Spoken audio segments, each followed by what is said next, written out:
Hello and thanks for checking out ChartGuys.com. We're proud to be one of the most successful technical analysis communities online, teaching you the skills to become a more confident, effective, and informed trader.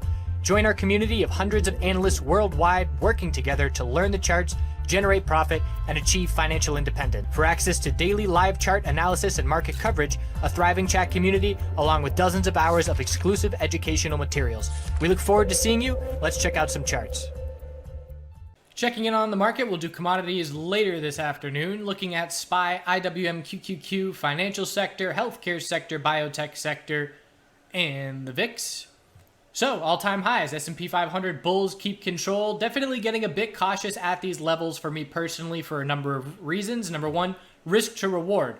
What is the risk where we stand right now with what we've seen in the past 6 weeks versus the reward from this level? And I'm cautious for the potential of weekly consolidation. So we can be bullish in the sense that we know we're in a daily uptrend, but we can also be pumping the brakes in terms of not being too aggressively bullish up here. And it also doesn't mean if I'm not comfortable with bullish entries that I have to be entering bearish. I can be sitting and waiting patiently for a better setup. And that's the kind of scenario that a lot of traders struggle with. They feel like they have to make a trade every single day. They feel like if they're not bullish, they have to be bearish. That doesn't have to be the case. I'm not going to fight a blue sky breakout uptrend, but that also doesn't mean that I'm going to be making bullish entries if I feel things are a bit overextended. So looking at SPY on the daily time frame, the RSI is one thing that stands out to me. And going all the way back to the December dump and the bounce that has taken place, you can see we just grinded against the 70 level and rejected a half dozen times. We did get just above it a couple of times, getting up to 73 RSI twice. But then again, here in this most recent leg up, rejections right from 70, and that's where we ended this past week. So that alone is a signal that tells me be cautious up here. We know that anything above 295.48 is a daily high or low, keeping the uptrend intact and keeping the bulls in full control. And as far as resistance goes, we know it's really just psychological levels, 301, 302, so on and so forth. But for me personally, this is just a bit extended. You could make the argument, again, I drew it in a recent video, you could make the argument that it's an ascending wedge, which is a pattern that gets us ready for a potential bearish reversal. That would be our resistance line that we are touching right now, and our support line, while not ideal, I would be drawing it somewhere pretty much right along there, just ensuring that no candles close below it. That's about what I'd be watching, and we're right at that flex point coming this Monday and Tuesday. So again, there's no indication of weakness, but there's enough little clues that have me a bit cautious up here. IWM on the daily time frame, again, this range is just rock solid the past week and a half of trading. We have now been within this range for 8 days. We rejected right from resistance, which was 156.74, pulled back by 7 pennies, and our support is down with a double bottom of 154.22. So again, we have a double, now it's a triple top and a double bottom, patiently waiting for a break of this range this coming week.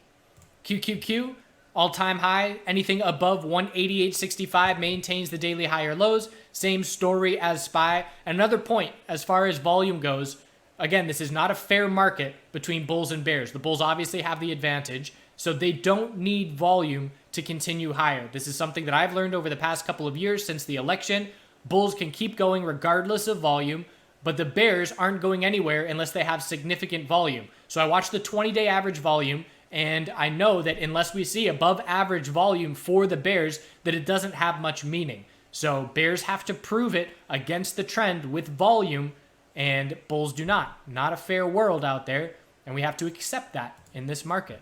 XLF support is 27.81. Anything above that's a higher low. It is notable to me that the bulls were able to break 28.27. That is now the highest price that we've seen in 2019. So that's notable for the continuation of higher highs of this very important sector for the market as a whole. And again, still surprising to me that while the market is beginning to price in, or has been pricing in, this cut for July, that we have the financial sector up at the high.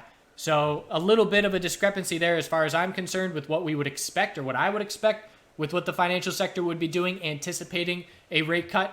But the bottom line is we closed at the high, and the next resistance level, 28.35, and then 29.07. XLV, this was a bear break. This is what had me cautious on Friday. Loss of the daily uptrend with a lower high and lower low. the tech sector and the financial sector made up for the healthcare sector weakness by both closing very strong. But this is just keeping me a bit cautious. Again, anything under 94.15 is now a daily lower high, and 91.50 is a key support level. But keeping in mind that the last weekly higher low was 86.77, so we are still anticipating the weekly uptrend to remain intact as we can look for a weekly higher low to form. And we'll see if this is potentially an early indication of some consolidation in the market. But again, we're not seeing it in the tech sector nor the financial sector right now. Of course, forgot to mention we're heading into earnings season. So that just answered my question. The financial sector reports earnings first, and we probably have some bullish anticipation of earnings season, which is quickly approaching. Biotech sector also still showing a little bit of weakness. Anything under 88.07 is just a daily lower high. And our base of support that we continue to see bounces off of and continue to give day trading opportunities. Look at this wall of 85, 85, 84.97, 85, 85.11. Friday it was 85.06. And you might be thinking big deal, but these bounces are providing great trading opportunity where the bounce from the low of the day Friday to the high of the day was 1.5%, and that's a 4.5% move on LABU. So again, even if we're not nailing the bottom and the top, if there's a 4.5% opportunity, it's not too hard to capture that 1% that we want to keep locking in day after day. And if you have 4% volatility to work with, there's a lot of meat in the middle of that trade to lock in your 1 or 2%. So keep an eye on the biotech sector. As I keep saying, if you are a day trader, that volatility is awesome. Lower highs on the daily time or the hourly time frame: 86.42, 86.33, 86.07. So clear hourly lower highs the past 2 days and a clear base of support. And we'll anticipate on Monday we're either going to break these hourly lower highs or we're going to head back down and test this $85 level yet again. And last, the VIX here heading back down to our recent low. Again, the daily lower high pattern is very clear at this point. Anything under 14.70, just another lower high. $12 and $11 are really what we're looking at from here. And that's another reason, again, heading down towards these lows after significant weekly consolidation, that we're just a little bit cautious on the market up at these levels. And really, what I would be looking to do if I were long a significant portfolio of bullish plays in this market, which I'm not, now is the time when I'd start to begin establishing and dollar cost averaging into a bit of a hedge position just to protect against some potential consolidation. Because when I look at this SPY weekly time frame, again, a higher low every single week for the last 5 weeks in a row, just a little bit due for some consolidation in my opinion. And it almost looks a little similar here. Consolidation after the big bull bounce, and then we had a bit of a fade up, not a huge move up, but each week was a higher low 6 weeks in a row, and then we pulled back, and it looks similar. Let me just circle what I'm looking at here. This period right here looks a bit similar to this period right here to me. So, being a bit cautious. Let's keep an eye out for the volume. You see the volume slowly dropping off as the bulls go up, slowly dropping off here again as well. Then we had the bear volume spike. Again, not a ton of follow through for the bears, but enough to have me cautious. We'll see if that is warranted this coming week. We'll check back in on Monday. Have a good rest of your Sunday. We'll see you soon.